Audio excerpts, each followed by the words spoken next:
A very good morning to everyone here. Welcome to the third lecture on the second series of webinars organized by the Academy for Dental Excellence.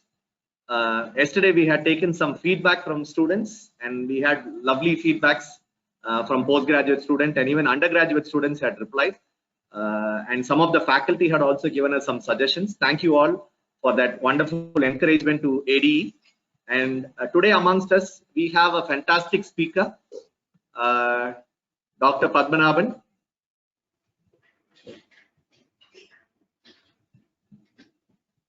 Yeah, he's here. Yeah. Dr. Padmanabhan graduated from King George Medical University, Lucknow. I know him from his post-graduation days. I knew him because he was a very sincere student, I should say, because when I went for my second IAPD conference in Munich, he was there as a postgraduate student. He had applied for a travel grant and he won the travel grant award, Sam Harris Bursary Travel Grant Award in 2009 from the International Academy of Paediatric Dentistry, IAPD. He's trained with this parenteral sedation from his post-graduation days. So he's experienced with this for the last almost 15 years now. He's also written the chapter in the textbook of Pediatric Dentistry by Dr. M.S. Muthu and Dr. Shokkumar. So I request all the postgraduates to go back and read his chapter. I'm sure that he's going to share all his experience in parenteral sedation today. He's also the director of the Dentale Academy. I think he was one of the earliest to start an academy in Tamil Nadu, and he lives in Coimbatore. So he started with NEET coaching classes for undergraduate students who wanted to do post-graduation. And he does a lot of continuing dental education programs, hands-on courses. And I'm sure all of you know him as the very famous person who runs the Instagram evening programs. Even yesterday, he was with Dr. Sandesh Mayakar, Dr. Meenakshikar, and a lot more people, Dr. Gopi Krishna. And I'm sure that if you have not gone into his Instagram programs, which he organizes in the evening at 5 o'clock, you should definitely join him. My first Instagram experience was with Padmanabhan. I called him and asked him how we should get into Instagram, and he taught me everything. A very good human being, I should say. And thank you, Padmanabhan, for accepting our invite, and the stage is yours. Yeah. Go ahead. Okay, thank you very, very much, Sharat sir. Thanks a lot for that wonderful opportunity. And thanks again to the organizers of the ADE team, Dr. Sharat sir, Dr. Geeta Priya madam, Dr. Shivakumar sir, for mentoring us through this webinar session. And thanks to SAPPD for giving us this wonderful platform. So yes, we all know the current situation, right? We are in lockdown, and we probably cannot move out of few meters out of our house. But whenever you get a chance to come to Coimbatore, you should come and visit this the headshot statue of Lord Shiva that you see here. It's called the Adi Yogi. It's at the Isha Yoga Center in Coimbatore. So let's catch up in Coimbatore sometime when when the problems around us settles down. Now, whenever you see an architectural marvel like this, okay, let's understand how this came into existence. For this to happen, three things were necessary. Number one, someone had to visualize things big. Number two, you had to get your basics right. Okay. And number three was, if things go wrong, if there are adverse problems, you must have a backup plan or a team that can manage it, or you must be equipped yourself to manage it. And my dear friends, tell you what, today's topic on parenteral sedation is also going to be about the same. Now, as far as visualization is concerned, you are all visualizing yourself as good healthcare workers who are going to improve the quality of life of your children. And that's why you're all here. That's why we are all here, instead of watching Prime Video or Netflix, we're all sitting in front of a computer and watching a webinar because we want to raise the quality of life of our children. Okay. Now, this seminar is about the second thing, getting our basics right. Now, once the basics are right, it's not just parenteral sedation. Any sedation is a cakewalk, actually. So the topic for today is parenteral sedation, how to ensure that we deliver dental care and sedation in a safe and predictable manner. Okay. Now, this particular series started with respected Dr. Srinivas giving us an overview about the different sedation techniques. I'm sure you all would have learned about the classification, the different routes there. So this is the most basic classification: sedation that you give orally and sedation that you give through other routes, which are all classified under parenteral routes. Now, when it comes to parenteral sedation, okay, now the most common parenteral sedation techniques are the inhalational sedation, intravenous, intranasal, and intramuscular. Yesterday we had Dr. Roshan sir giving a wonderful talk on inhalational sedation. In case you guys missed it, I would request you to go see both the seminars. The recordings are there available. And today my topic is going to circle around the remaining three techniques: the intravenous sedation, intranasal, and intramuscular. Now there are a lot of other parenteral techniques. You have the submucosal technique, you have the rectal technique, you have the transdermal technique, but let's restrict ourselves to the three main techniques that are more widely used. Okay. Now, although there are numerous methods to classify sedation techniques, the one important classification that I always rely upon is this. All right, sedation techniques can be classified as those where you can titrate the dose of sedation, which are called as titratable sedation. And then on the other hand, you have something called as the bolus sedation, where you cannot keep adding successive increments of drug doses. You have to give the whole dose of the drug in a single shot. Now, those are called as bolus sedation. Now, when it comes to titratable sedation, we all know inhalational sedation, you can adjust the dose of nitrous oxide depending on the behavior of the child. All right. Similarly, intravenous sedation also, you can give successive increments depending upon the desired behavior that you want from the child. So that's why these two are grouped under titratable sedation. Whereas you talk bolus sedation is that sedation where a single dose, let's say you call it as 0.5 milligram per kg in case of midazolam oral dose, you have to give the whole dose in one single shot. There's no giving 5 minutes a little amount, 10th minute a second amount, 15th minute a third amount. No, you can't do that. You definitely cannot do that. So that is the difference between titratable sedation and bolus sedation. Now, for example, let's have a look at this wonderful graph that you're seeing on the slide. Okay. Now, the x-axis tells us the duration, and the y-axis tells us about the level of sedation.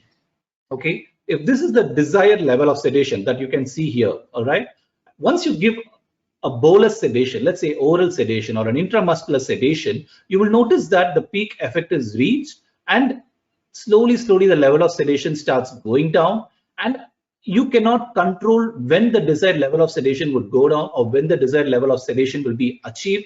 But when the desired level is there, that is what you see here in this particular zone, you have to complete all your dental treatment. Now that is the thing with bolus sedation.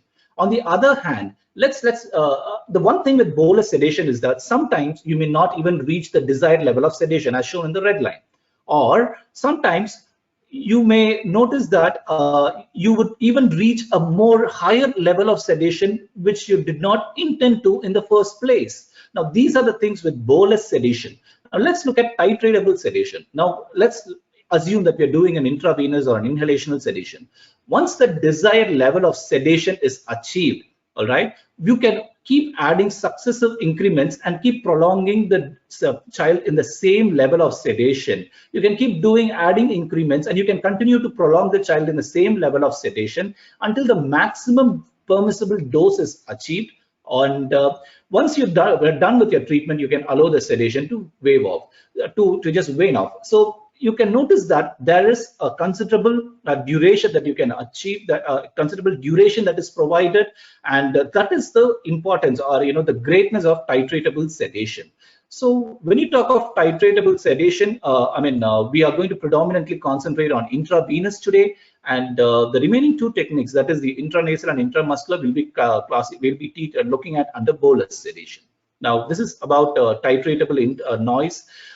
We've learned about it already in the last two sessions. You can take the child between normal conscious state to moderate sedation, but in intravenous sedation, the only catch is that if you're not careful, you can even take the child into a state of anesthesia. You can induce anesthesia also. All right. So, which is the reason why many a times there is a question asked whether intravenous sedation is safe or is it risky. Now, one important clarification before we go further. Nitrous oxide oxygen inhalation sedation, or noise, and intravenous sedation both share the same term sedation. but that does not mean both are same. Please understand that.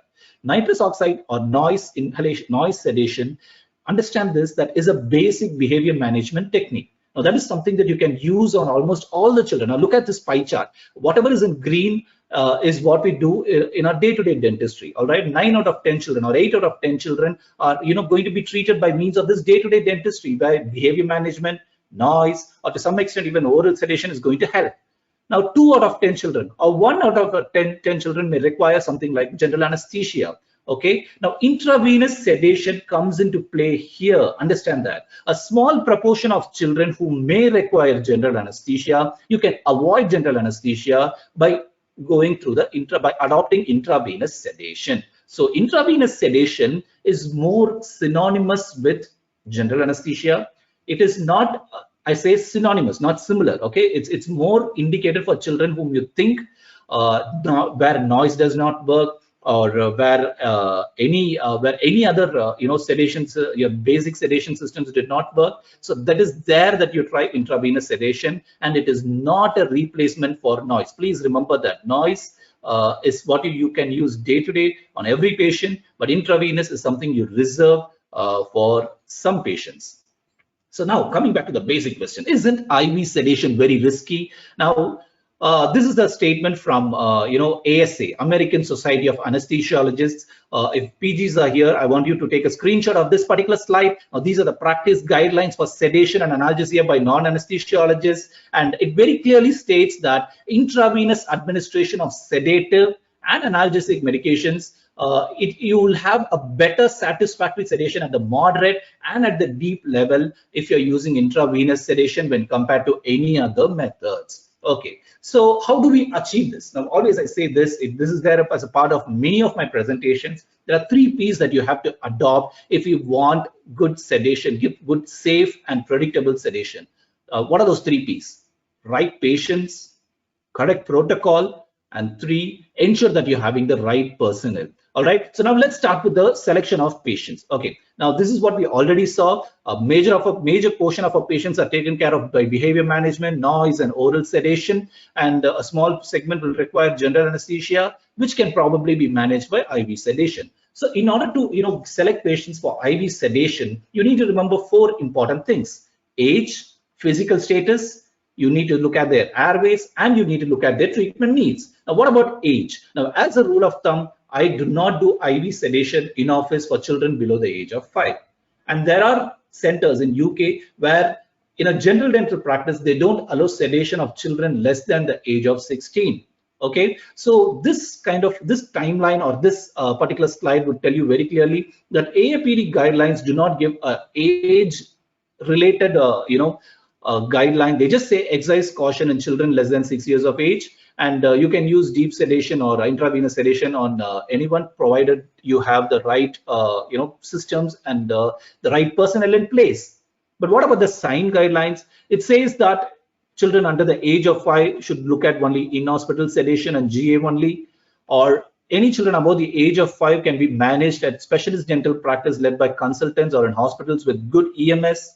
And age of 16, above the age of 16, you can do in general dental practice. Now, we can achieve common ground by reading both these guidelines. So again, postgraduates or beginning clinicians who are interested in learning about sedation, these are the 2 guidelines that I would want you to read. One is by the AAP, that is the American Academy of Pediatrics and American Academy of Pediatric Dentistry joint recommendations. And the other is by the National Institute of Healthcare and Healthcare Excellence, which is the UK guidelines. So go through these guidelines and then achieve a moral ground as far as age is concerned.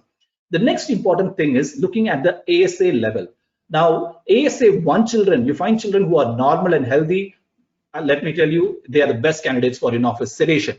ASA 2, discuss it with your team members, your anesthetist, and then decide. But ASA 3 and ASA 4 are a big no. All right. Try to, as far as possible, if you're planning for a sedation, it's better done in a tertiary care center where there's good EMS backup, where specialists are available round the clock. It's better to do them in a hospital setting. Now, the next important thing is airway assessment. Now, the most simplest thing that you can do is what is called as the Brodsky's grading. Now, look at this picture. All right. Even if you do not understand the scoring or anything, don't worry about it. Just look at this picture. You see the top 2 pictures of tonsils. Yeah, you can see that in the first image, there are no tonsillar enlargements at all. In the second image, to some extent, yes, there is a tonsillar enlargement. And in the third image, you can see that the tonsils are occupying almost more than 75% of the, the opening towards the pharyngeal space. And in the next image, you will notice that it's almost occluding the pharyngeal space. It's occluding the orifice to the pharyngeal area. So it doesn't require a genius to figure out that children who resemble the first two images are better candidates for in-office sedation. If you find that they have big tonsils, I'll tell you what, it's better that you manage them in a hospital-based setup. Now, looking at the next one, now this is called as the Mallampati score. Now, this image may not be very clear, so I'll go with a schematic diagram. When the child opens the mouth, you see the pharyngeal wall. You're able to see the pharyngeal wall. You're able to see the uvula. Then let me tell you, the child is a good candidate. But if you're not able to see that on the third and the fourth, all right, the hard palate or only the soft palate is visible, then I would suggest that you defer these children to a hospital. You treat them in a good tertiary care center. Don't try in-office sedation. Okay, now this is a wonderful article. If you get your hands on this, just go through it again. It emphasizes the importance of airway assessment and other factors that are essential before you consider children for IV sedation, which include the most important thing. Now you can see the first point there, body mass index. Yes, morbid obesity is a huge risk factor. Do not consider sedating obese children in office. And look at age. As I told you before, very young age. Again, it'd be very difficult to intubate these children in case of emergency, so avoid them. And what we've done is we've made this very, very simple. By means of this table. All right, now where can you find this table? This table is going to come in a new edition of textbook of pediatric dentistry. I'm very grateful to Dr. Muthu sir and Dr. Shivakumar sir, two gentlemen who changed my life by giving me a wonderful opportunity to be a part of this textbook. The new edition of this textbook, which is coming up in the month of by the end of this year or in the beginning of 2021, will have this particular table. You can take a screenshot of this particular table now. If you have Brodsky's Gate 0, 1 and 2, Mallampati class 1 and 2, normal BMI, a good mouth opening, normal size of tongue, normal gnathia, I'll tell you what, these are children who can be sedated safely inside your clinic. So how to make sure that IV sedation is not risky? Number one, ensure that you're choosing candidates who have good, favorable airway. Now, so that we are done with the first 3 points. Now, let's look at the next point, that is treatment needs. Now, have a close look at these 4 images on the screen. Okay. Now, in these 4 images, just tell me where is very little work involved. You will know for sure that, it's only in this particular image where there is no red sign. You can finish off your sedation at a very, very, you can finish off your treatment in a fast way, because the E probably requires a crown and the D probably requires an extraction. The D on the other side requires an extraction, and you can finish off the treatment fast. So my norm, or personally, what I always love to do is that I do not like to extend my intravenous sedation duration for more than 45 minutes. 30 minutes best, maybe up to 45 minutes. Now, having said that, I know colleagues who are doing it for more than an hour. I know colleagues who are doing it even for 2 hours, but personally, I would always prefer, and the anesthetists whom I've always worked with have always preferred restricting the treatment within 30 minutes. So assess your skill. If you feel that you can, whatever you think you can finish it within 30 minutes or 30 to 45 minutes, that is the treatment need. So now let's quickly summarize whatever we learned so far. Okay. Now, before that, I'm sorry. Let's look at this particular video. Now, I want to show you 2 different aspects of sedation. Now, this is, I'm sure the video is clear. This is about intravenous moderate sedation. Now, one thing that we always think about intravenous sedation is that the child should remain still. Now, this is a very uncooperative child.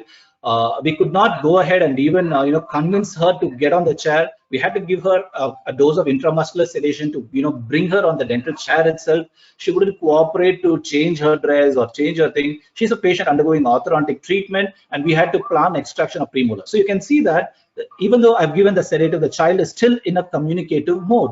I'm still doing the basic behavior management techniques. I'm reassuring the patient that everything is going to be fine. So point number 1, I want you to notice, intravenous sedation is not all about making the children totally unresponsive. It is about communicating to the child. Now, still the child does not allow me. So now I add another additional dose of sedative. Now, you can watch what is happening right now. The child would slowly, the anxiety of this child would probably get minimized, and the child is going to, allow me to do LA administration now. Okay, so we went on to do good extraction of all the teeth. Now, on the other hand, let's look at the other type of sedation, which is the deeper sedation. Now, there are children, all right, who throw tantrums, and not just tantrums, they throw everything that they get in their hand. All right, for instance, this child just threw the electric brush that was there on the stand on his father. All right, it was very difficult to get him to accept treatment. The father could not afford GA. He said he needed time for GA because there were multiple problems we addressed. So we needed to do something which will allow us to manage the pain for the time being. Okay, so we resorted to intravenous deep sedation, where you can notice that the same child who was definitely negative, or I will say indefinitely negative, became more. We were able to do treatment in this particular child. But as I said, this is deep sedation. Now watch here. When I'm trying to place a rubber dam clamp, you will notice that the child is actually raising the hand. The child is responding to painful stimuli. So that means this is still deep sedation. So what did we learn here? IV sedation is not deep sedation always. So understand this point very well. IV sedation can be moderate sedation where the patient responds to verbal commands. And IV sedation can be deep sedation also. So when do you do deep sedation? When do you do moderate sedation? You can maintain the patient in a moderate sedation where you can establish communication. When you feel that establishing communication is very difficult, you may have to resort to deeper sedative methods. All right, so let's quickly summarize. You have an uncooperative child whose age is less than 5 years. No, not a preferred candidate for in-office IV sedation. If it is greater than 5 years, we're doing the assessment. Again, if anything goes unfavorable, don't do in-office sedation. Keep life simple. If it is favorable, look at the treatment need. If the treatment need is limited, then you select the candidate for IV sedation. Now, if it is extensive, again, avoid and do the treatment under general anesthesia. And if you think that you can establish communication, you probably can use moderate. And if the child lacks cooperative ability, then go ahead with deep. So that's how we completed patient selection.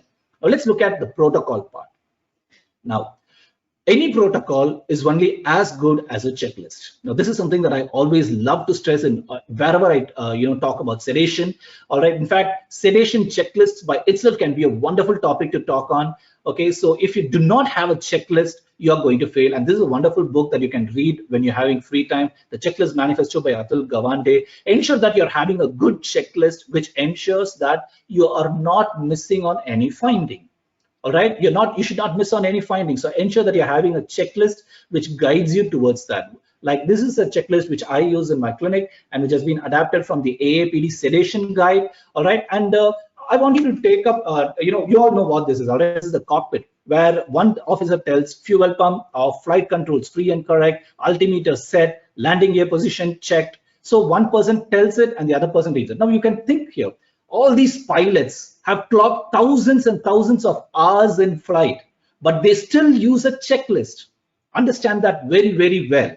Okay, so even if you have clocked many hours in sedation, you still need a checklist. You know why? Because you may never know the one point that you will miss. And I have missed a lot of points during the initial phase of my career. So that is why I always I fall back on my checklist. In fact, I discuss the drug dosage calculations with my anesthetist. I ensure that we decide on the maximum permissible dose. And if the amount of drug required is more than the maximum permissible dose, we even try to stop the sedation. We don't go further with it. So this is a very, very important checklist. In fact, it tells you what you need to do even on the day of sedation. All right. Many times we've had situations where the patients and parents turn up early in the morning by 6:30 or 7 o'clock, and then you notice that the child has a running nose.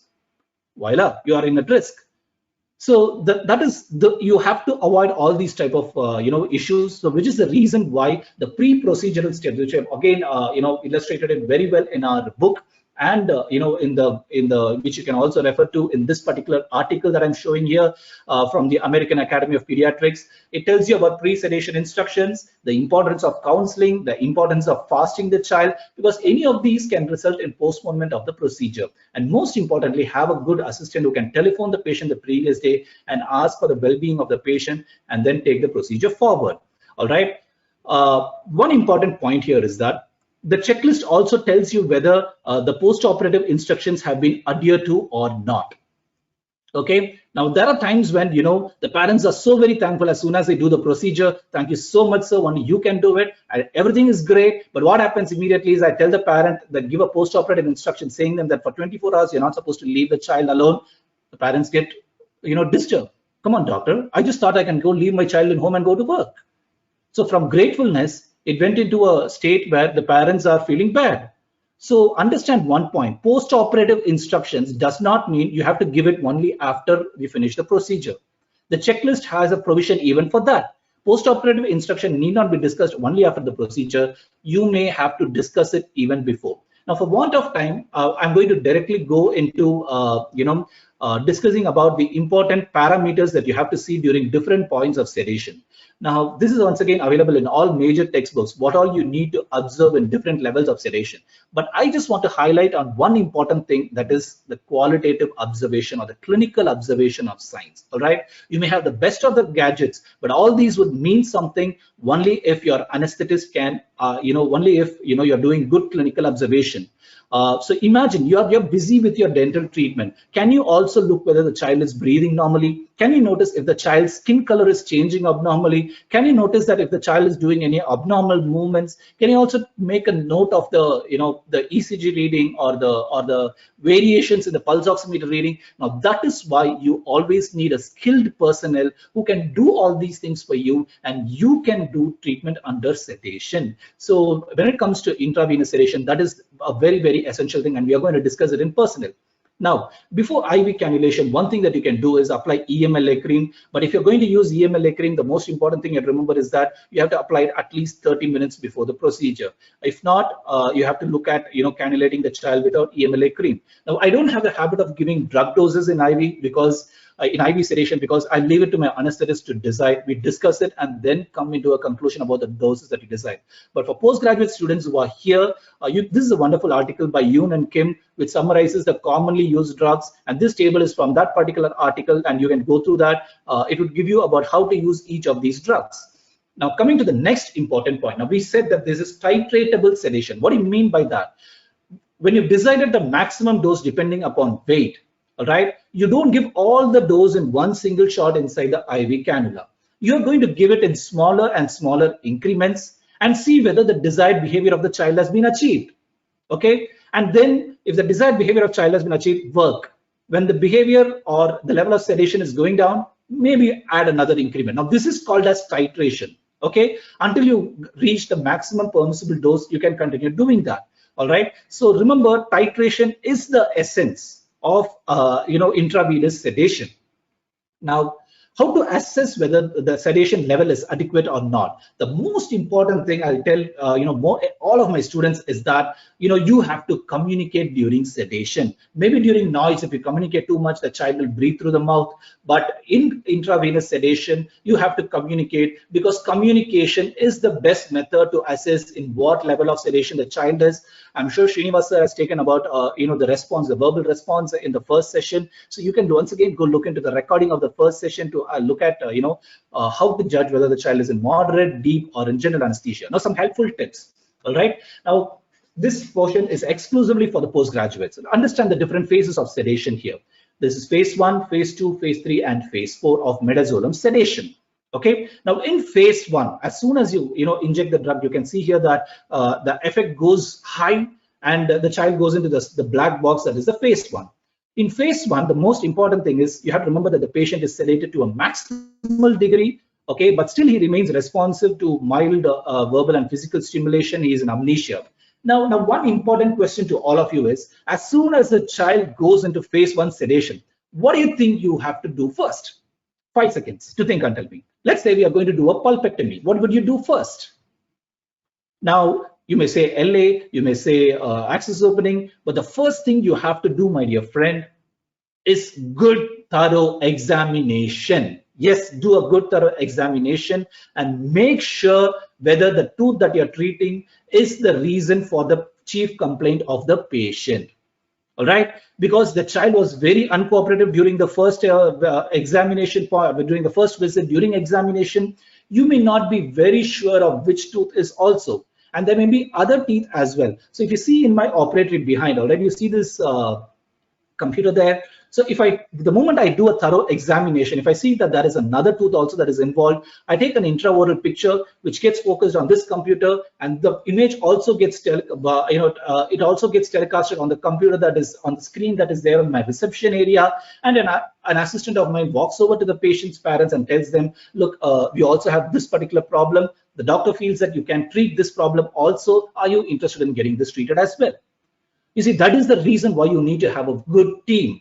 All right, because you cannot derope and go and talk to the patient, get their consent and come. You'll be losing valuable time. So by the time my assistant goes and gets the instruction, I started doing the next step, which is completing the most painful and anxiety-provoking segments of the treatment, which involves LA administration and tooth preparation.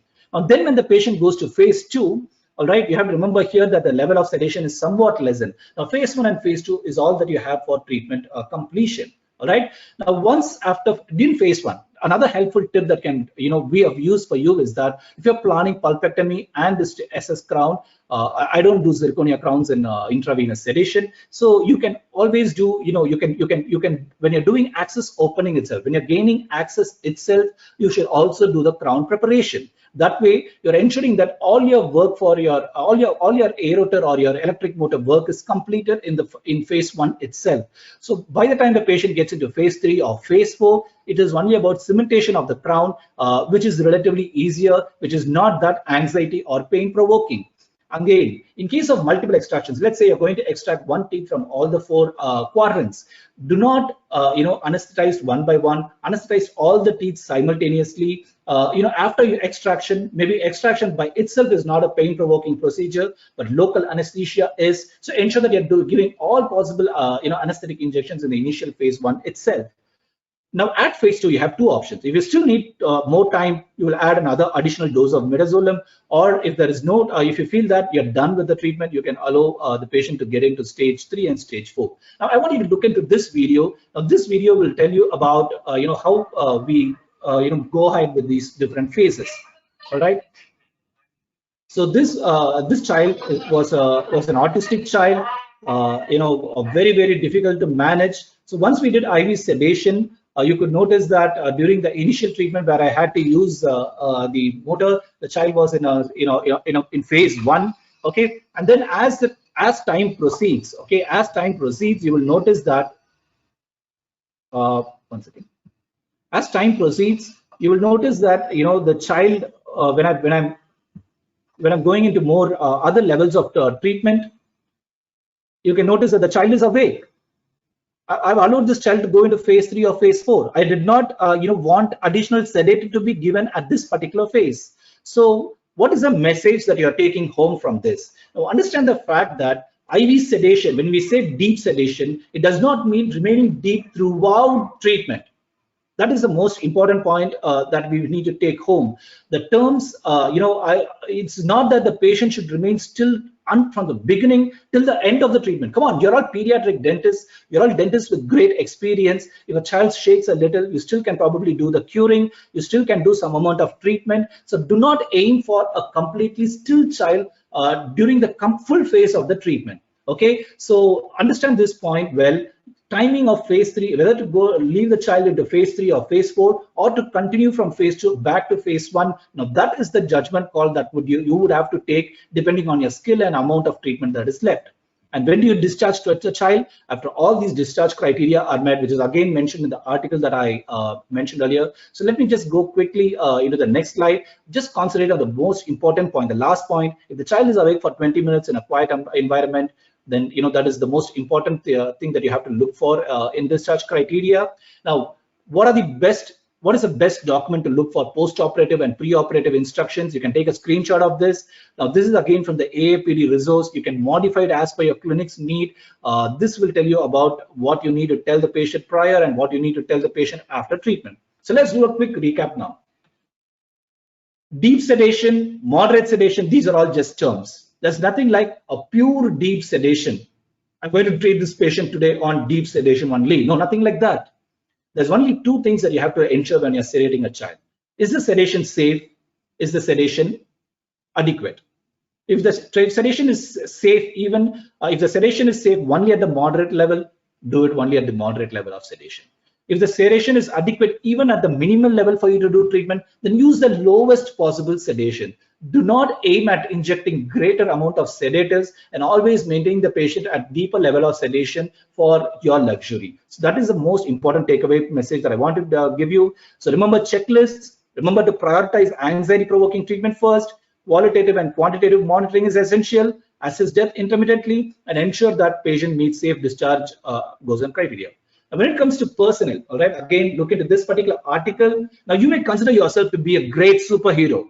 Yes, but when it comes to sedation, you're fighting a war on multiple ends. You need an Avengers team to prevent your end game. Remember this, to prevent your end game, you need a good team. So remember this point very well.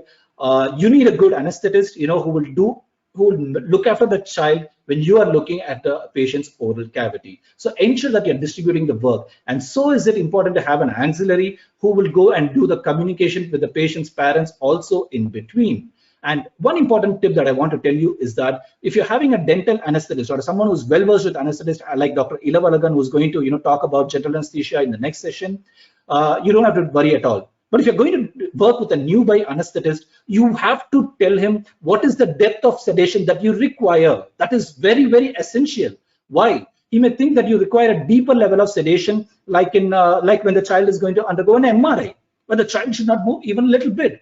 He may think that you will require a deeper level of sedation, like in a child who may require a dressing for a burn. But you're not doing that. I mean, you're going to do dental treatment, and you may be okay with child moving here and there a little too. So you have to clearly tell him that it's okay to maintain the child in moderate level of sedation for the greater part of treatment. So this is something that you have to communicate to your anesthetist so that you can cooperate and work well as a team. Now let's go quickly into bolus sedation. Now the first thing is intramuscular. Now I would say the most commonly used site for intramuscular sedation is your vastus lateralis method. In fact, even for children up to 8 or 10 years of age, we prefer the vastus lateralis zone. Now, that is the best zone for intramuscular sedation. All right. Now, for completion purpose, I'm going to talk about the dorsogluteal method and the ventrogluteal method also. Ventrogluteal is more preferred than the dorsogluteal injections. But again, for children, I'm happy, doing vastus lateralis alone. And if required in older adolescents, I can look into deltoid, but otherwise, I try to avoid dorsogluteal injections as far as possible. I always stick to vastus lateralis, deltoid. If for some reason I'm not able to provide deltoid, I go with ventrogluteal injections. Okay, so where to read about all these techniques? Again, this is a very simple article that will tell you how to administer intravenous muscular injections to children. And this may not be a dental reference, the second reference. It's actually an immunization handbook, which tells how to hold children, how to prepare before injections, and how to administer injections. Now, that could be a very valuable resource for simple understanding of intramuscular sedation. Now, where do I, as I told you, the vastus lateralis is my preferred method of sedation. All right. But the only thing with intramuscular sedation is that please remember not to inject a huge quantity. All right. As far as possible, a 3 ml injection by itself is going to be very painful for the child. Okay. So if you're going to load, concentrated solutions of 5 ml or more, and then if you're going to inject it to the child is going to have great difficulty. So use this technique very judiciously. Now, where do I use intramuscular sedation? To facilitate intravenous for very short procedures, like say the child does not take oral medication, and so I have to resort to some other method. Then I would use intramuscular sedation for extraction or for SDF application. To facilitate diagnostic procedures before GA. Now I'm going to talk about that when I talk intranasal sedation. When it comes to intranasal sedation, there are a lot of methods through which you can administer drug intranasally. But personally, my dear friends, I prefer this atomizer. Why? When I place this atomizer into my nose, you can see that I get a perfect seal. And when I inject the drug intranasally, there's going to be no dripping out of the nose, or I'll say there's going to be very minimal dripping of drug from the nose. So that is why the atomizer is one valuable device to have in your clinic if you're planning to do intranasal sedation. There are a lot of different types of atomizers too, like the one shown here. Now, the advantage of an atomizer like this is that you can hide the syringe, and you can take this and place it inside the child's nose and you can use it. But the problem with this atomizer is that, remember, you can allow the liquids to drip down from the nose. So I always would prefer an atomizer like this. And of course, you have a lot of preformed formulations, the formulations that come with midazolam preform. So let's look at one example of intranasal sedation. You can see here. I'm into the last few minutes of my presentation.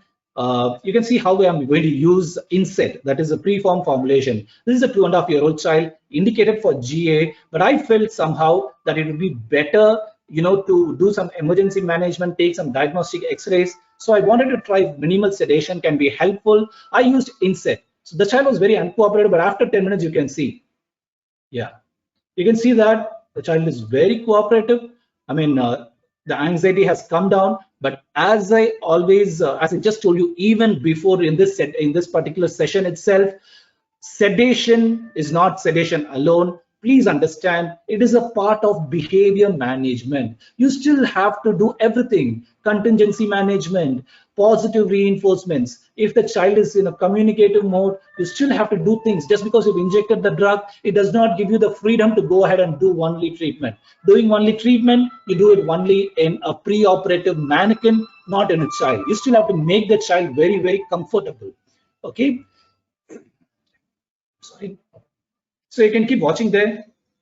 I'm taking the diagnostic X-rays.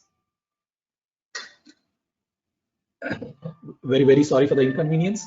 So we are taking the different diagnostic X-rays there. Okay. And so this allowed us, earlier I did not have a portable X-ray. So this allowed me to save a lot of valuable GA time when I'm taking these X-rays. All right. So long story short, I was telling about facilitating procedures, diagnostic procedures before treatment under general anesthesia. Now, this is what we do. It will help you to do all the diagnostic procedures before you take the child under GA. All right. And it will also give, a good rapport with the child. All right. Now, I try to avoid taking children under 3 years of age into GA as far as possible. So this really helps me build a rapport so that the child, when the child visits me after GA, also the child is, maintaining a very good rapport. Now, I already told about this. My preferred go-to method is always the atomizer attached to the Yuvaraj syringe, because I know how much I am injecting when I see into this. All right. So this is my go-to method always. Now, before we go to the end part, just quickly let us look into one more video about bolus sedation with intranasal, which I did using the atomizer. All right. Now, this is a special child. Again, a child with Down syndrome and with reduced IQ.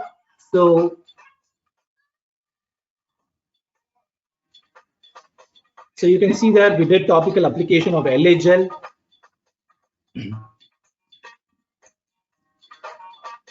Now, these were during the initial parts of my career when I used this way. Okay, I'm just going to skip this for the time. I did multiple extractions. All right. Okay, so let's look at the most important pros and cons of intranasal sedation. It's painless, definitely yes. But look at the other point on the other side. It can also provoke anxiety. So weigh the risk versus benefit of using intranasal sedation. Now, one point theoretical relevance that I want to add here is the third point under likes. You will see that there is something called nose-brain pathway. Now, when you inject drug through intranasal method, the major route of absorption is through mucosal. It's transmucosal. The mucosa is well vascularized. Drug gets transmucosally absorbed into the capillaries in the mucosa. The other method is through nose-brain pathway, where you all know that the cribriform plate of ethmoid is the roof of the nose. So the drug is going to, penetrate through that region, and some amount of drug can get into the CSF also. So a negative of this intranasal sedation is that if the child has a running nose, or for some reason if the nasal mucosa is inflamed, do not attempt intranasal sedation. And it is very, very important that you use concentrated injection solutions for for intranasal. Why? Imagine you have to, administer, let's say 5 mg of drug to a child. All right. If you use the 1 mg per ml of midazolam, you have to take 5 ml. And then you have to administer 5 ml of liquid into the nose. Now you can imagine how difficult that is going to be. But if you're going to use a more concentrated solution, you can inject 0.5 ml on either nostril, and that makes life more easier. In fact, in abroad, you have specific formulations, but we're waiting for these to reach India. And I want to sign off from intranasal by telling with a small important note that intranasal is not uncommon. Why is it not uncommon? You see these instruction manual here. One is from the Seattle Children's Hospital and the other is from the Royal Children's Hospital of Melbourne. You know for whom these instruction manuals are for? It is for the parents. Yes, it is for the parents of children who get epilepsy frequently. All right. So if the child develops an acute episode of epilepsy, this is a manual that teaches parent how to deliver intranasal midazolam. So how can you adopt this technique? Now, I mean, you can always use intranasal for emergency management. Look at the last point there. If the child, let's say you're treating a child normally without sedation, the child develops epilepsy. Apart from the different measures that you employ, if you wish to administer midazolam, you can do it, administer it intranasally. You don't have to look for an IV access or an IM access. Administering midazolam through the intranasal can ensure fast and rapid action of the midazolam to control seizure, but be very careful, ensure that you are knowing the doses to administer. Now, this is for sedation. For emergency management of epilepsy, the dose is much more lesser. And as I say, midazolam is okay for in-office sedation, but for hospital-based sedations, you can try the rest actually. All right. So you saw about bolus sedation, you saw about titrated sedation. So you may have a question. For any sedative, is intravenous route more risky when compared to other routes of sedation? Now, you've gone through my session so far, and that is what the ASA guideline also says. A titratable sedation, always like noise or intravenous sedation, is adequate, is the better sedation that ensures good predictability, and it is relatively safer too. All right, so this is another learning material again for postgraduate students. It gives a comprehensive outlook at all sedation procedures that have been done so far, both in dentistry and beyond dentistry. So to conclude, all right, please understand that there are specific indications for intravenous or parenteral sedation. When your conventional behavior management techniques fail, when your noise fails, and you've indicated the patient for GA, but you found that there's only a small amount of treatment to be done, and you do not want to subject the child to anesthesia, then in the presence of the right personnel, you can try intravenous sedation or any other type of parenteral sedation. All right, or you wish to manage an acute condition before taking the child into GA to buy you some time, then definitely this parenteral sedation can be very, very helpful. So sedation, my dear friends, is a very practical option provided you learn it in the right way. Now, I've come to the mandatory 45 to 50 minutes time till which I can hold your attention. But what did I have missed in this session, and what I need to discuss further is the adverse effects of sedation, how to prepare yourself to manage emergencies, how to prepare your clinic to manage emergencies, and a more detail on sedation checklist. Given an opportunity, I would love to talk about this alone exclusively on some other podium. Until then, it's thank you from me. I have a big list to say thank you, so please, you're going to put up with me for another 30 seconds. My first and foremost thanks to Dr. Sharat sir. Sharat sir, thank you so very, very much for this wonderful opportunity. Thanks a lot, Geeta Priya madam, for coordinating with Sharat sir and organizing this wonderful webinar.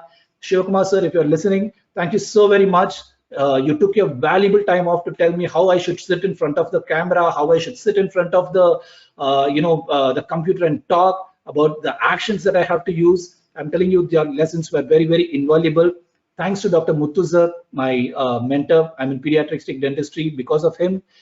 And if I'm talking about sedation, and my thanks would be incomplete if I go without thanking Dr. Srinivas Namineni sir, the person that I look up to for sedation. Thank you, sir, for being there with us. And thanks to SAPD, Dr. Gyan sir, if you're listening to this, thanks for giving us a wonderful platform.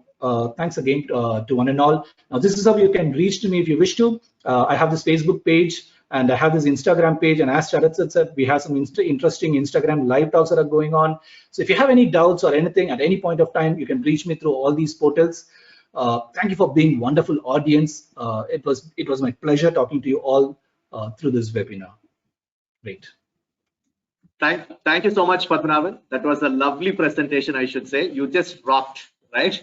There are so many more than questions. I think we have lots of people saying that it was a lovely and a crisp presentation, to the point, and sticking guns to the time limit which was given to you. Because I told you about the feedback which people gave, and I think you were a dot on time. 45 minutes to 45 to 50 minutes on the presentation. But I think you were amazing in explaining that IV sedation does not always mean deep sedation, and talking about your whole presentation with the 3 P's. That was just amazingly how you framed your whole presentation. That was a real, I think that was the best ever presentation I have ever seen on parenteral sedation, because I didn't just move away from any of the slides, and it was really lovely to hear from you. And as we had promised, I think we have lots of questions for you. There was all your videos went on well, and it's been really appreciated well, because a lot of people have appreciated that you've shown some videos and pictures in your lecture. The first one says, you have shown that most of your videos or the pictures you've shown, I think it has the oxygen support being given. So is it always mandatory to have the oxygen support during IV sedation? Is the first question thrown at you. It is good to have oxygen support in your clinic. Okay, so if you have oxygen support, it is really good. I mean, if you're asking me whether it is compulsory, you can skip it. But if oxygen is present, it is much more better, because you're ensuring that you're delivering 100% oxygen. For the child always. That is it only adds to the safety profile. So I would say yes, having oxygen support is good, but it's not compulsory. It's good. And of course, I have to add one point here. I did not touch about adverse effects. I did not touch about emergencies. All right. Now, you cannot think of managing emergencies or adverse effects without having oxygen in your clinic. So yes, please ensure that you're having oxygen cylinder. If you're planning for IV sedation, and if you're planning especially for deep sedation and all, don't think about it without oxygen backup. The next question was on getting access to IV, right? An IV cannula for an uncooperative child. What's your take on it? And I think you already also mentioned about EMLA. So can you talk about more on your experience of EMLA, or how to get an IV cannula access? Yeah, it's a wonderful privilege that I'm actually talking from my clinic. So you have excellent creams, okay, EMLA creams. You have to apply it, leave it for 30 minutes. You have a protective wrapper that comes with many of these EMLA creams. You apply it on top of the skin and leave it for 30 minutes. But the problem is, you see, we are doing all this early in the morning. All right. So if you have to call the patient 30 minutes prior, and imagine you want to start the procedure by 6:30, you have to call the patient at 6 o'clock. And if you have to call the patient at 6 o'clock, you have to open the clinic even before that. So these are the practical difficulties. Okay. So I would say that in our center, it is working really fine even without EMLA. But earlier I used to always use this. So I leave it to your anesthetist. All right. Luckily, I've been blessed with skilled anesthetists. I've seen skilled anesthetists work. So even if the child shakes or moves, they have been skilled enough to ensure that they got the IV cannula in place. So yeah, it can. I mean, it's a matter of it's more of the anesthetist skill and to get the IV cannula inside even without the EMLA. They can do that. Yeah, I think you also stressed upon the point of establishing communication and pediatric dentists trying to do behavior management skills. I know we might have to use a little bit of restraining as well at some point of time to get an access, right? So you might have to do that also. Yes, sir. Yes, sir. I mean, especially when you're working with older children, restraining the children becomes really difficult. I mean, but there is no other go. When children are definitely negative, that is something very you may have to do mandatorily. You may have to restrain the child. I prefer not to combine different routes. So that is the reason, as far as possible, I don't give an IM first and then IV for again. I try not to use it as far as possible. We instead try to restrain and do the IV cannulation. Because you said something about IM, do you have an experience of having an IM done first and then go ahead with IV in your journey? I reserve it for extreme cases where the anesthetist himself says, I think in this child it is possible only if you make her calm. So if that is the case, we definitely try something. We try IM or we try intranasal, and then we go ahead with IV cannulation. But 9 out of 10 situations, the skilled people whom I've worked with, they've been able to cannulate even if the child is moving. So I try not to give a slightly more sedative, a slightly greater dose of sedative just for the sake of IV cannulation, because I look at doing the procedure at the least possible sedative dose. So I prefer to avoid it as far as possible. I'm not saying it's wrong to do, but in my practice, I use it very rarely, only if my anesthetist feels that there is a need for it. Okay. And because you spoke about anesthetist, I think there was one question. If you're using only intranasal alone, okay, so would you still want an anesthetist by your chair side, or you would do your intranasal by yourself? If you're sticking to the dose of less than 0.4 or 0.5 milligram per kg, you can go ahead and do it yourself. But as I said, there are some important things that you have to discuss even before you get into the sedation, which I said that I did not cover. That is about training yourself. Now, just ensure that you are trained well in life support measures. If you're trained well in life support measures, then you can definitely go ahead and do intranasal sedation lesser than 0.4 to 0.5 milligram per kg. And please, as a rule of, I know, again, I would say it's my opinion that it's better to avoid combinations in a clinic. It's more riskier to do with combinations. So stick to midazolam, plain midazolam itself, intranasal, less than 0.5 milligram per kg. You can do it alone. One person has asked about this atomizer you use. So can you throw light on atomizer, and it's available in India? That's the only question asked by one of the PGs. Yeah, I've been. This atomizer is available in India. You can, I can put the address of the dealers. I think there's one dealer in Bangalore who still deals with it. Or if you have friends abroad, it's called mucosal atomization device. Do a Google search. If you have friends abroad, they can always get it for you. It comes with the Yuvaraj syringe. And if I can, just a minute, sir. Yeah. And how much does it cost? Yeah. You can also get the atomizer separate like this without the Yuvaraj syringe also. So it's available. You just have to do the search, MAD, mucosal atomization device online. You'll be able to find it out, and you'll also be able to find out the Indian dealer. If you're still not getting it, I mean, I'd be more than happy to help you get the dealer. Okay. Coming to that thing, anything on the NPO, nil per oral for intranasal and IV sedation? Could you throw some light on how you do it? Yeah, any sedation is nil per oral. As I said, because it was well covered by Srinivas sir in the first session, I did not want to stress again and waste time on that. Nil per oral is essential.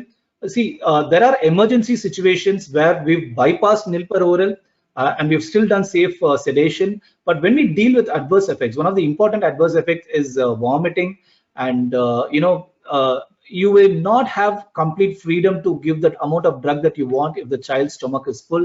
So nil per oral is the best way to go. So clear fluids at least 4 hours before, 3 to 4 hours before the procedure, and the regular foods should be stopped at least 6 to 8 hours before the procedure. So I try my level best to have all my sedation sessions early in the morning by about 6 o'clock or 7 o'clock. So the child just wakes up and comes for sedation. I just ask the parent to avoid giving them water also. And again, I'm not trying to promote any book or anything, but you would notice that most of the books would also tell you about fluid therapy during IV sedation. If your anesthetist feels that there is a need for rehydration, then you can also have fluids that you can actually administer simultaneously along when you're doing IV sedation. Balanced salt solution or whatever solution that your anesthetist prefers, go ahead and administer that also to prevent dehydration. But yeah, nil per oral is the way to go. That's the best method to do. There's a question on Kova NACE. That's KOVA NACE. Kova NACE. I'm not sure what it is. So, and the person wants to know whether it's available in India. So, I think it's a nasal spray. Yeah, Kova NACE is a nasal spray. It's a tetracaine and oxymetazoline nasal spray. It's not related to, I guess. Doesn't look like a sedation thing. What we use? No, I don't wish to comment on something that I'm not very familiar about. I have no idea about Covanase, but a random internet search tells me that it is tetracaine and oxymetazoline. I doubt if these are used commonly for sedation. But I'll try to do my research on that, and I'll get back to you. Who asked that question, you can contact me. I'll try to go and get back to you. But I have not used Covanase. Okay. Are there any contraindications for IV sedation? I know you touched upon certain things, but still postgraduates would like to hear any contraindications with IV sedation. I would like to club up this question with another thing from my end, because I think still, however strongly you try to explain that it could be still safe if you could do a proper case selection, have proper personnels and good assistance. We always end up with some paper news which says IV sedation done in clinic and the child passed away. And I'm sure there are lots of young budding pediatric dentists who are still scared about this particular thing because they hear more negative rather than positive things. So can you throw some light on why these IV sedations could have probably failed, even if it's a guess? Could you add something more about the adverse effects which you have skipped because of the time constraints? I have throttled your neck. So can you just throw some light on anything, what you should be careful about and what you shouldn't do in your clinic so that they feel more confident about this particular kind of sedation? Okay. First and foremost, to answer the first part of your question, sir, contraindications.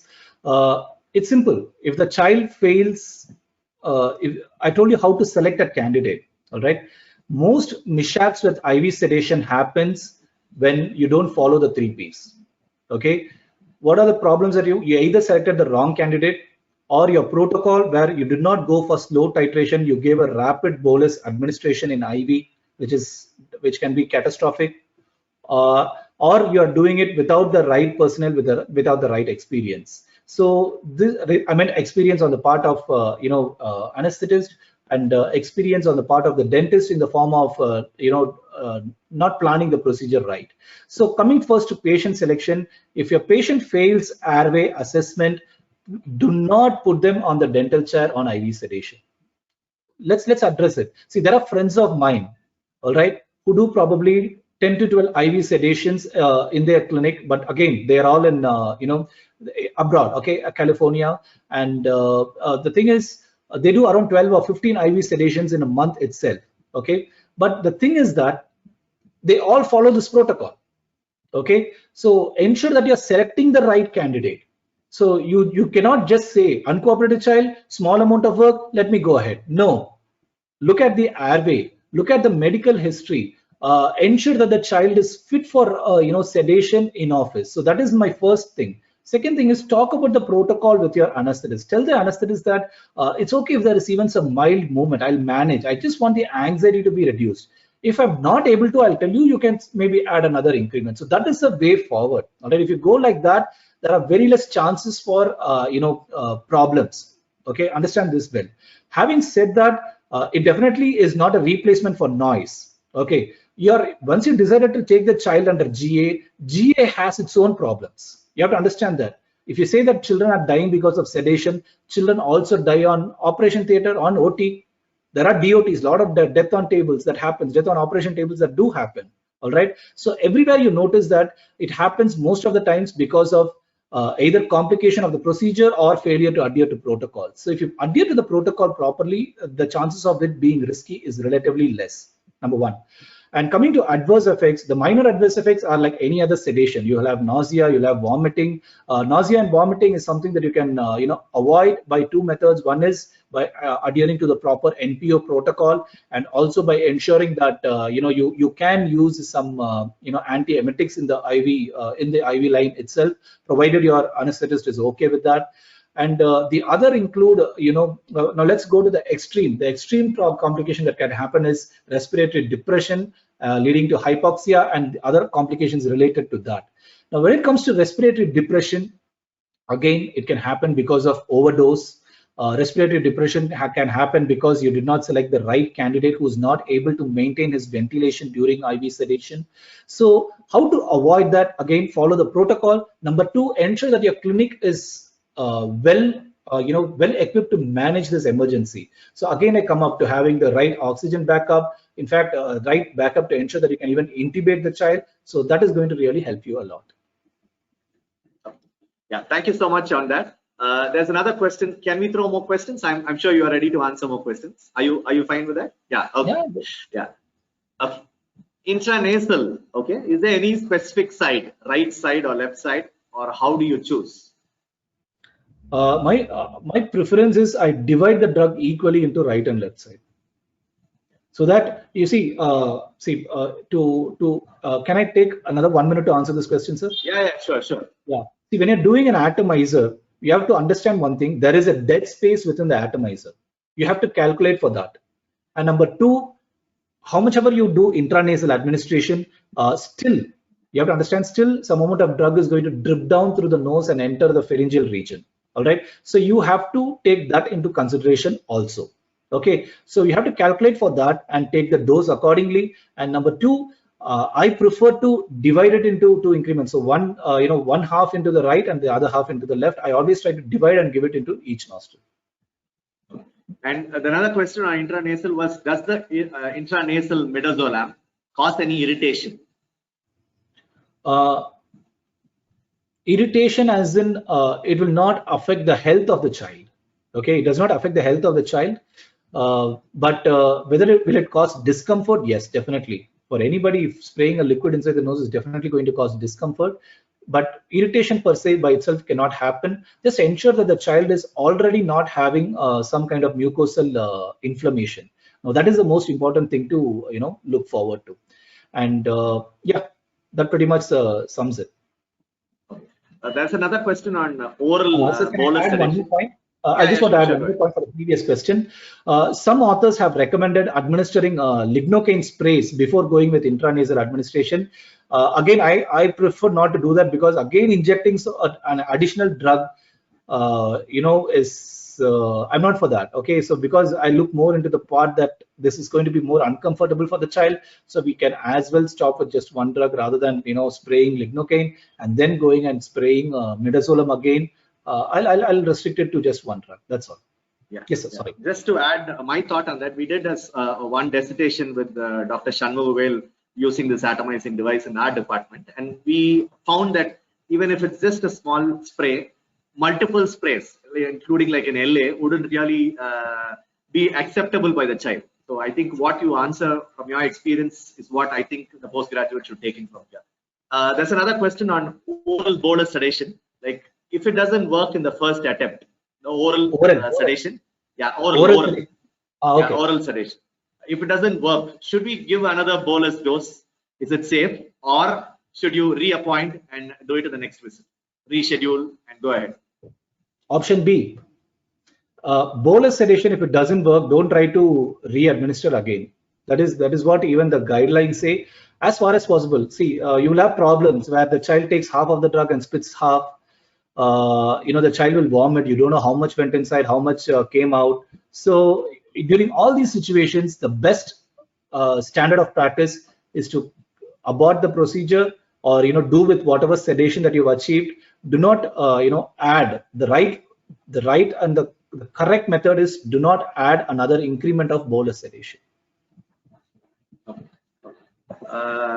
I think a lot of people want you to conduct some hands-on courses. I think the Dentale Academy should come forward to do some hands-on courses because lots of topics come on this.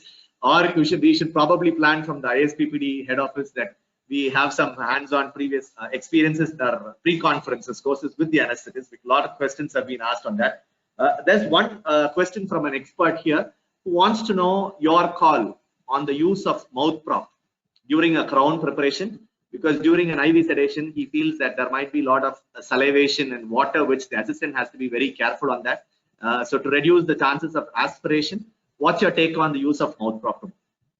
Okay, this is going to take some time. Now, aspiration, again, as I said, it is one important aspect that we have to, address when we address the adverse effects. Now, aspiration during sedation, you see, the concept of aspiration through dental procedures, while doing dental procedures under intravenous sedation, it came into light predominantly through oral surgical procedures. You have to understand that. All right. Let's say an oral surgeon is doing a third molar surgery. you cannot imagine him doing a third surgery without adequate irrigation.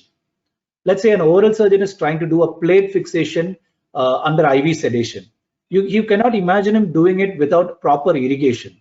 But if you're planning to do a pulpectomy, and you're using an aerator, this may not go well with many people, but I have a question. What will go wrong if you close the water supply and do caries excavation and access opening? Just think about that. All right. You're already going to enter the pulp, you're going to extirpate the pulp. So there's nothing that is going to go, more wrong if you're going to, close the water supply and go ahead and use your aerator, number one. The second thing is, as far as possible, try to use rubber dam. Okay. Using rubber dam, at least during the initial part, when you're using the aerator, helps to minimize the fluid accumulation.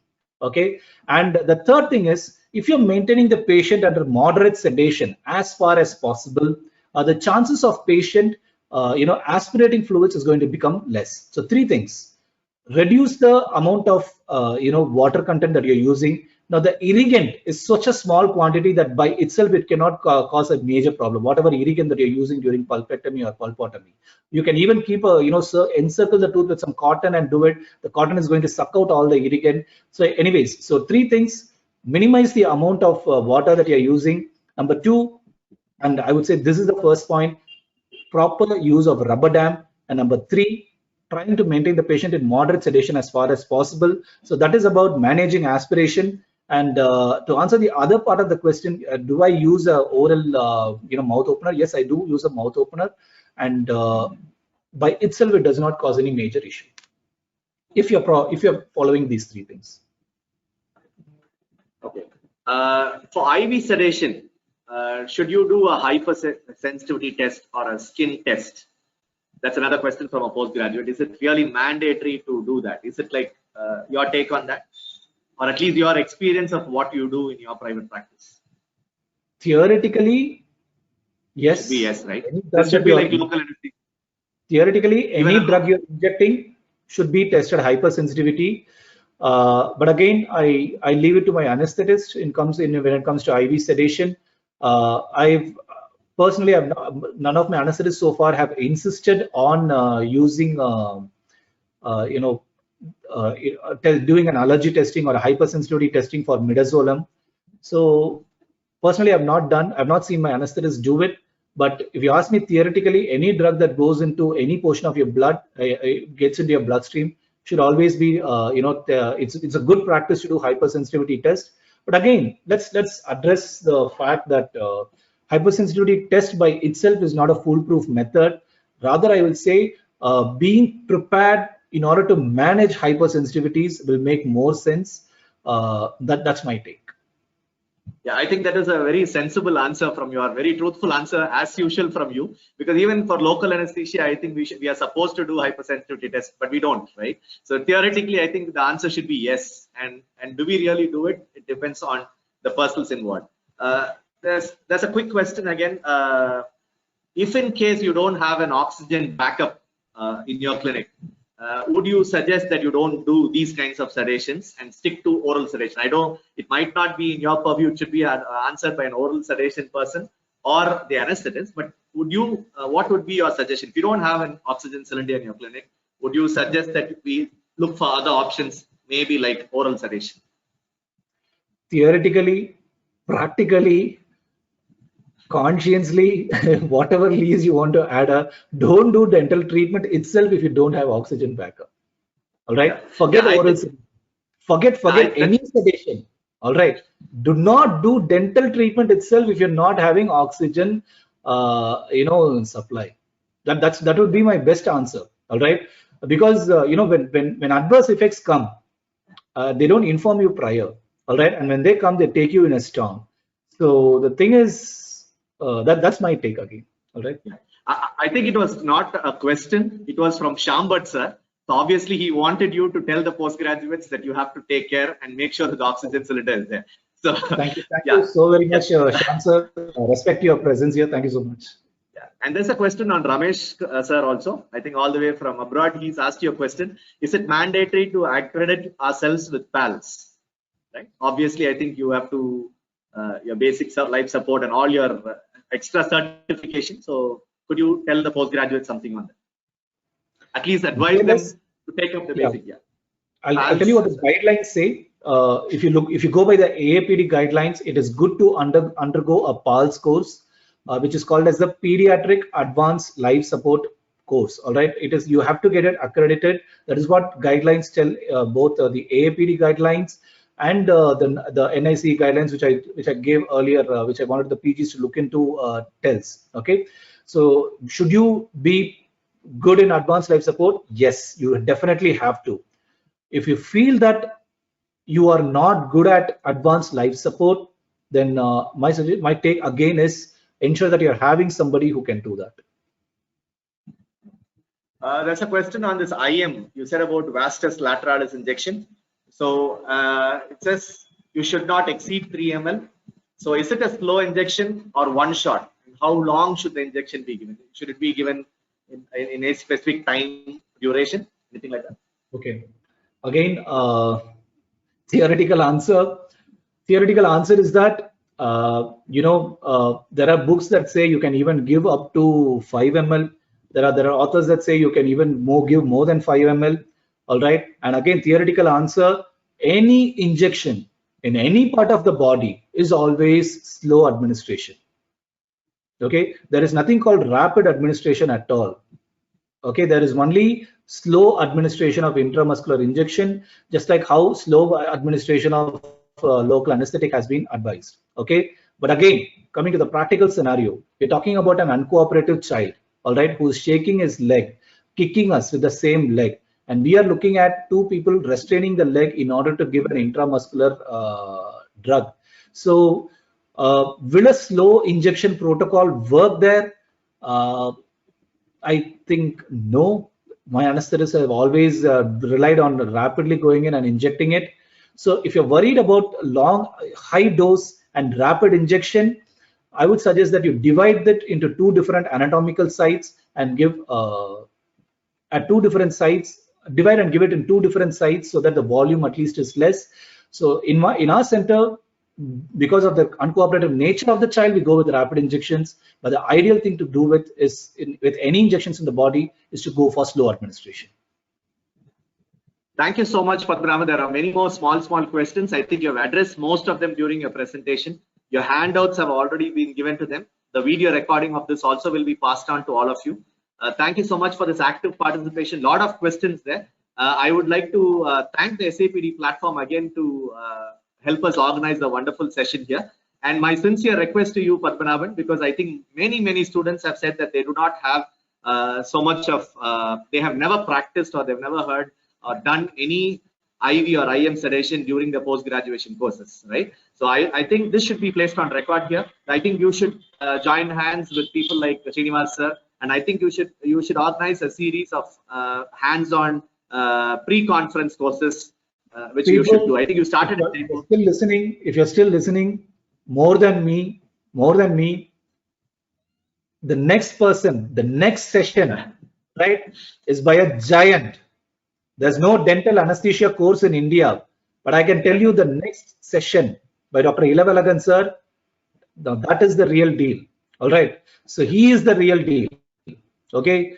We can do dental treatment in constricted mouth, wide open mouth, anyway, but they are the people who keep our children safe. Understand that. And I don't want you to miss the next session. That is the real deal. Please go ahead and listen to him.